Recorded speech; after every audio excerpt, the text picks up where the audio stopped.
is the Leaders Anchor Show. Let yourself be inspired by real-world leaders and their experience. Sharing knowledge is what it's all about. Learning from experience. See what real-world leaders have to say.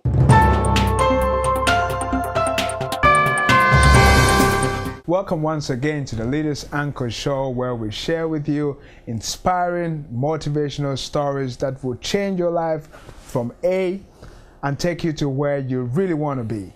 The best place of optimization where everything and anything is possible. My next guest, ladies and gentlemen, I'm privileged to have one of the young, outstanding individuals on this planet, Sabirul Islam. Welcome, Sabirul. Thank you, Pa. It's a pleasure. It's a pleasure having you, and I'm so excited. I'm so excited to have you here. Look at you. I'm looking at the cycle of success. I'm looking at this giant thing sitting here. I'm looking at this book, and the first question I want to ask you, the very first one: how old are you? I'm actually 23 years old. Just recently turned 23 a few months back, and it's been quite a ride. 23. Yeah. So when did all this start? Well, I got into business at 14. I was in school and just didn't want to go down the typical route in society, because you get these young kids, you know, thinking, yeah, I get my degree and then I go become an engineer, a doctor, whatever. But I say to myself, why wait till I got this piece of paper telling me I'm excellent in life, that I'm outstanding? Why not believe that you're outstanding from day one? And that's the sort of courage we need, to have that inner belief that we are worth more than what society perceives us to be. And that is so important. So I set up my first company, a web design business, at the age of 14, and that's what led me on a journey to go into exploring more about my own capabilities, because understanding the purpose of existence is something so important. Why am I here? What is my purpose? The meaning of my presence here in this world? What can I do to impact society? Nobody thinks like this. Not many people think like that, and it's up to us to be able to discover more about our skills. So I tried stock trading, enjoyed it, wasn't for me. Then I got into writing books. I wrote my first book at the age of 17 called The World at Your Feet. And this book is to inspire young people that no matter the age, race, religion or culture, anybody has the ability to be extraordinary. And this is a self-published book. And this got later professionally published by Marshall Cavendish, based in Singapore. But this book led to multiple opportunities worldwide to, for example, how I got myself into the African market in terms of opportunity, inspiring the young generation. I paid around £600 to be on a magazine that went out to every single university in the UK. And this was at the age of 17, and then suddenly the former First Lady of Nigeria somehow out of the blue gets hold of this magazine. And she gives me a phone call saying, she says her name, she introduces herself, former First Lady, and she invited me to go over to Nigeria. And this was just before I turned 18, and I was gobsmacked, thinking, I've just been invited to go to Africa. Mind you, at that time, Nigeria, as a young person, I'd never even heard of, because I wasn't exposed to the world outside of the UK, because my parents have never traveled. So to have accepted the invitation, flown over to Nigeria, landed in Lagos airport, collecting my luggage. First step I take outside the airport, I'm looking up. The first thing I saw when I stepped out of the airport was a massive billboard with my face on it. Wow. How did you feel? Oh my God. Tell me about that. To understand that somebody values you that much in life, it taught me the meaning of purpose. That when you leave this world, what will you be remembered for? And that's when I understood that whenever you inspire someone, whenever you change a person's mindset, mentality, for them to come back, and this is what happened. I've been spoken in front of 3,500 people. A young 19-year-old guy flew over to London. 6 months later, comes knocking on my door just to shake my hand and say, Sabirul, you've changed my life. Unbelievable. And that completely opened my eyes to thinking, why am I limiting myself in life to just the UK? Why not go the rest of the world? Because the world is your oyster. You are born into this world not just to do one thing. You're born with the millions of opportunities in this world. So now let's embrace as many of those opportunities as possible, because there you understand value. You understand the meaning of why you're here. And that is so important. And that's one opportunity in Nigeria completely changed my life. Sabirul, I like it when you say that, when you tried stock and you said to me just now that it wasn't for you. No, it wasn't for me. You tried that, it wasn't for you. Started your business at 14 years of age. I closed it at 16 because that question hit me: when you leave this world, what will you be remembered for? Exactly. And I don't want to be remembered as Sabirul Islam, the web designer. That's not me. In fact, I don't even know how to design a website. I got to understand what the meaning of power of people is. That you don't necessarily have to be a genius in life to be able to be successful. It's about knowing the right people who you can bring into your life and say, with their support, with their help, you can go on a journey with them. So I brought them together, 5-6 friends who were tech geniuses, leveraged off their skills to be able to run a successful business, got clients all over the UK, and it was absolutely phenomenal. Mind you, nobody taught me any of this. Everything was through trial and error. And I think people learn and understand more about themselves through taking risk and through understanding trial and error. That you want to do something in life, who's stopping you? Nobody.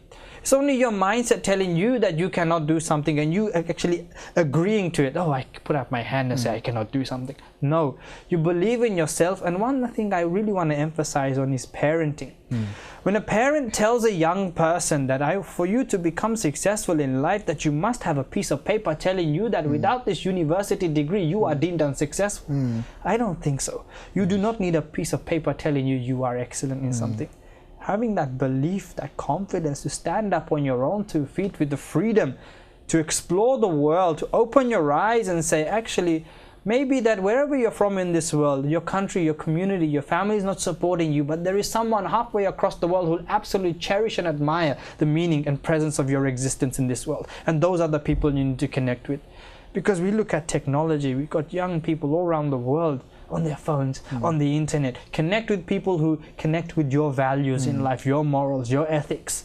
And those are the people who support you through thick and thin to make you successful. Unbelievable. You know, one of the reasons why we set up the Africa Leadership Agenda is to offer another perspective to how leadership is being practiced on the continent, and also to inspire young people. You know, I pretty much like what you said, that a lot of people are depending on a paper to determine their destiny in this space. And you have actually looked beyond a piece of paper, and you're doing amazing stuff with your Inspire 1 Million project. Tell me, how many countries have you been to this far? Well, the Inspire 1 Million, funny enough, how I came about that was because of the Nigerian opportunity. Because the story behind it, when that guy flew over to London from Nigeria after 6 months, knocking on my door, shaking my hand, saying, "You've changed my life." For a year and a half, it kept hitting me in my head. What can I do to impact people worldwide, to make a difference? That when I leave this world, I'll be remembered for having made a difference. Because there's a saying that money isn't all too difficult to make in this world. The real challenge is to be able to make a difference. Understanding what legacy means. You know? And so I was working with a lot of people worldwide, getting connected, leveraging off networks like Junior Chamber International, JCI, absolutely phenomenal network. And to embrace active citizenship all around the world. And when I won the JCI 10 Outstanding Young Person of the World Award in Japan, in Osaka, in 2010, there's about 4,000 people under the roof from 120 countries, and I leveraged you were there in 2010? Yes, I was the TVapex honoree. So to be the TVapex honoree, and then to speak out and say, I want to go around the world, inspire at least 1 million people, and I just shouted out the words in front of the audience, "Can you help me?" And these are words which people fear. You know, and the first country that jumped on board was in fact the Maldives. The Maldives in South Asia. And this was organized by the JCI president in the Maldives, and she put together a 7-day campaign. I pitched the idea to her, saying that I want to, in those 7 days, speak at as many events as possible in the Maldives.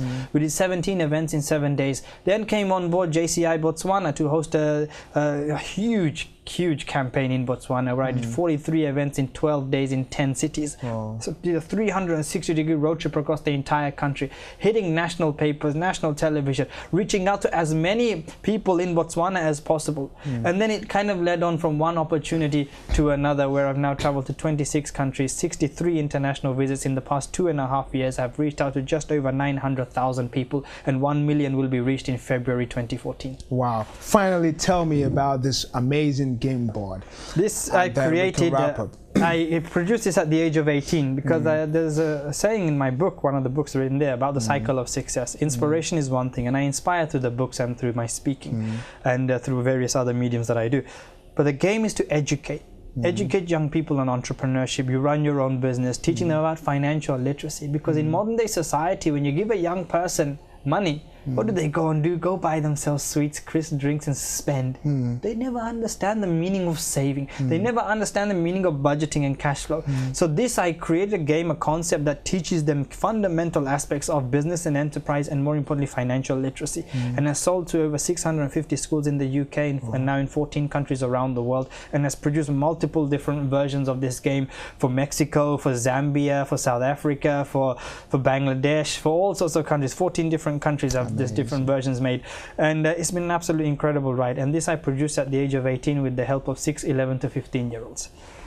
At the age of 18, he produced an amazing board game with the help of 6 to 11 to 15-year-olds. 6 to 11, 15-year-olds.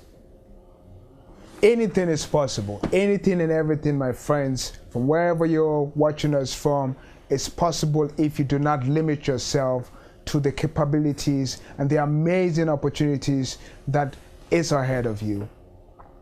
Thank you so very much, It's been a pleasure. Sabirul Islam, for coming on the Leaders Anchor Show, and I wish you all the best in everything that you do. Thank you very much.